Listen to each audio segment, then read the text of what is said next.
부산 브리핑입니다. 부산국제영화제가 직장 내 성희롱, 성폭력 사건에 대해 피해자에게 공식 사과하고 또다시 재발하지 않도록 제도적 장치를 마련하겠다고 밝혔습니다. 부산국제영화제는 지난 5월 말 공식 보도자료를 통해 허문영 집행위원장의 사표 처리 이유로 본인 의사를 존중해 수리한다는 입장문을 발표했습니다. 이에 피해자는 직장 내 성폭력 사건이 개인의 문제로 표현된 것에 대해 이의를 제기했고 사무국 책임 아래 진상을 규명해달라고 요청했습니다. 부산국제영화제는 피해자에게 사과와 함께 영화산업 내 성희롱, 성폭력 예방과 대처 가이드에 따라 사건 처리에 적극 협조하겠다고 밝혔습니다. 또 영화제 재직 중 발생한 직장 내 성희롱, 성폭력 사건인 만큼 영화제에서도 진상을 조사하겠다고 덧붙였습니다. 부산 지역 기업인 대다수가 정년 연장 필요성에 공감하고 찬성하고 있는 것으로 나타났습니다. 부산 상공회의소가 지역 주요 기업인 500여 명을 대상으로 정년 연장에 대한 기업인 의견을 조사한 결과 응답 기업인 77.1%는 정년 연장에 찬성한 것으로 나타났습니다. 부산 상인은 저출산에 따른 노동인력 수급 어려움에 직면한 지역 기업들의 현실적 인식과 고령화에 따른 사회 구조적 문제 해결에 대한 기업의 책임감이 일부 작용한 것으로 분석했는데요. 정년 연장에 찬성하는 이유로 기대 수명 증가에 따른 노동 가능 연령 상향 필요가 49.8%로 가장 응답률이 높았습니다. 다음으로 저출산으로 인한 장래 노동 인구 부족 문제 해결, 지역 경제 활성화 순으로 나타났습니다. 부산시가 여름철 자연재난에 대비해 점검 회의와 함께 현장 점검에 나섰습니다. 시는 14일 오전 재난유관기관 관계자들과 점검 회의를 열었는데요. 이 자리에서 비상 대응 체계 등 풍수해와 폭염 대책의 내실 있는 추진을 위한 기관 간 협력 사항을 논의했습니다.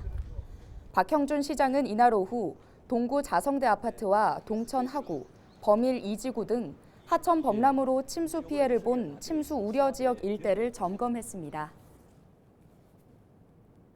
부산대학교가 반도체 특성화대학 지원 사업에 최종 선정됐습니다. 반도체 특성화대학 지원 사업은 반도체 특성화 인재 양성 대학 모델을 집중 육성해 반도체 분야 인재 양성 규모와 질을 높이기 위해 정부가 올해 신설한 사업인데요.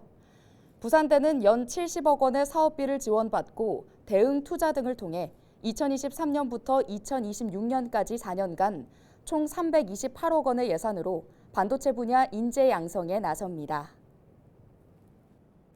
본격 여행의 계절이 돌아왔습니다.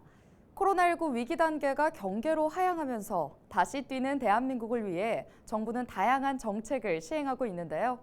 그중 하나로 이번 6월을 여행 가는 달로 지정해 국민의 여행 편의와 관광 활성화를 통해 내수 경제를 끌어올리겠다고 밝혔습니다. 어떤 내용인지 영상으로 준비했습니다.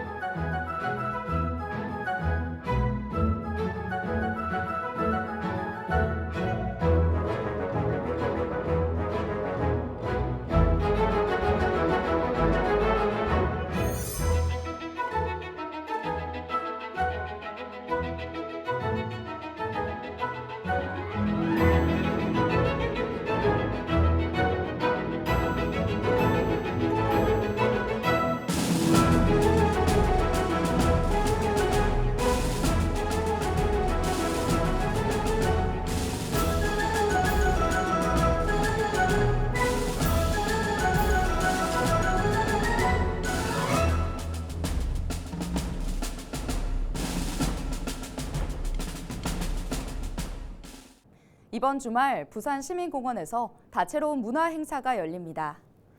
부산시설공단은 시민공원에서 놀자 행사를 열고 공연과 체험 프로그램을 운영한다고 밝혔는데요. 뽀로로 야외 무대에서는 음악과 마술, 무용 공연이 이어지고 잔디광장 입구에서는 수공예품 만들기가 진행됩니다.